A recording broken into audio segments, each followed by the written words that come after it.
In the name of Allah, the most gracious, most compassionate. They say falling in love makes a man good for nothing.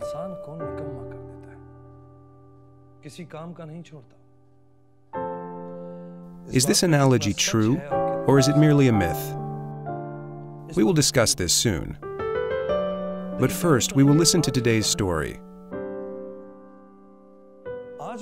I will tell you two stories today instead of one. The first story is that of a businessman. And the second is also of a businessman who fell in love.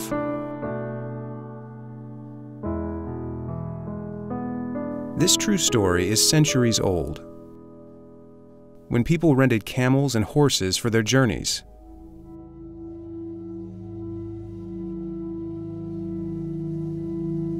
One such renter, a Muslim businessman, rented Imam Hussain some horses and camels for the journey to Karbala, and also accompanied him on this historic journey.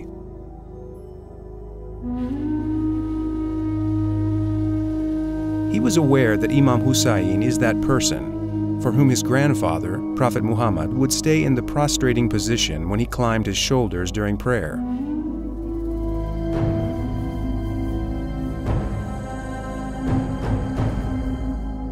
He knew that Imam Hussain intended to fight a battle of truth and justice versus falsehood with Yazid.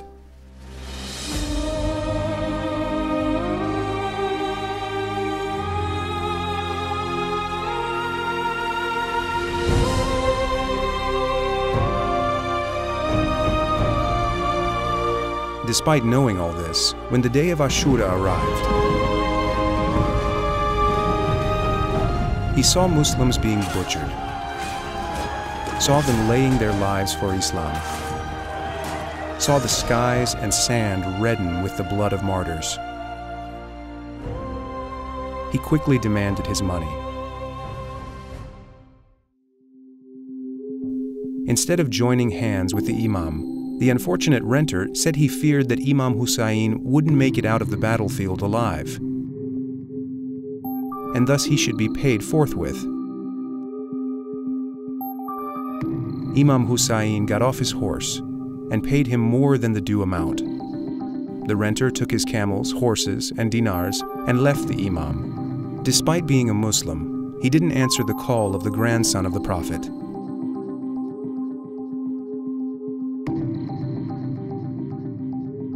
Surprising?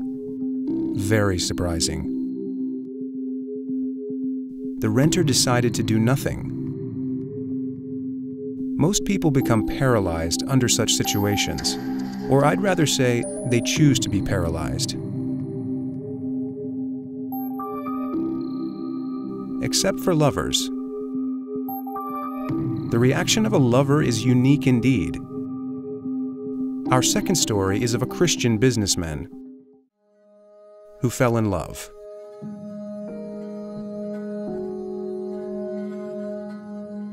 This man was Wahab ibn Abdullah. Wahab, after getting married, was on his way home, along with his wife and mother. He came across Imam Hussain's caravan, which was headed towards Karbala. After a brief meeting with Imam Hussain, he immediately became an adorer of the Imam. He understood what the Imam stood for. But even the Muslim renter understood that. The only difference was that Wahab was completely immersed in the love of the Prophet's grandson. Wahab abandoned his journey and joined the caravan of the Imam.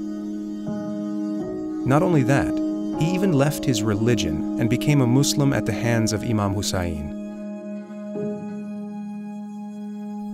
And he was among those who embraced martyrdom with Imam Hussain.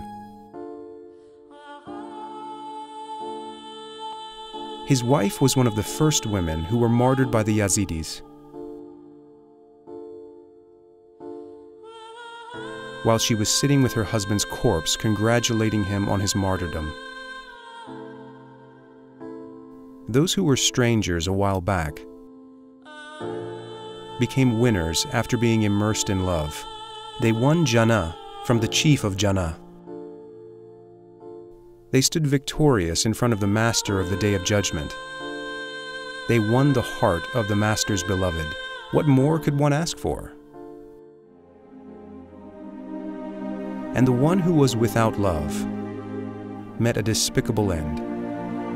On his way back from Karbala, the renter was attacked by dacoits who snatched everything, including his life. All his horses, camels, and dinars were gone.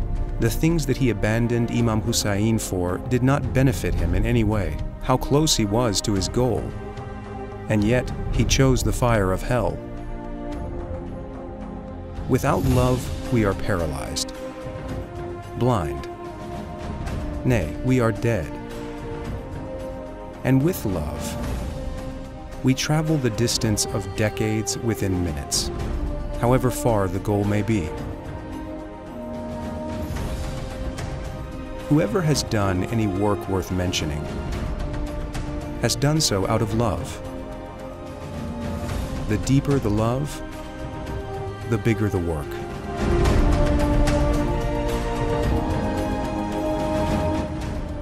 But what is the end result of the work?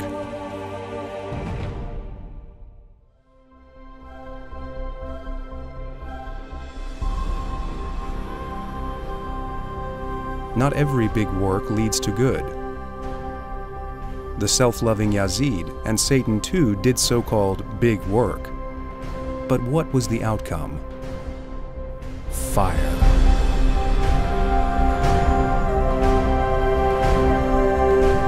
The outcome of any work born out of love depends on who the beloved is.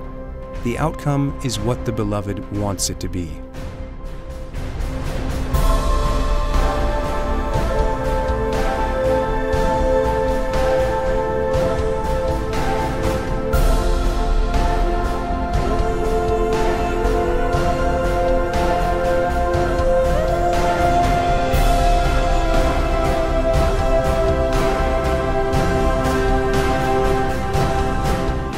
Perhaps this is the reason why Allah has asked us to love the Prophet and the Ahle Bayt of the Prophet.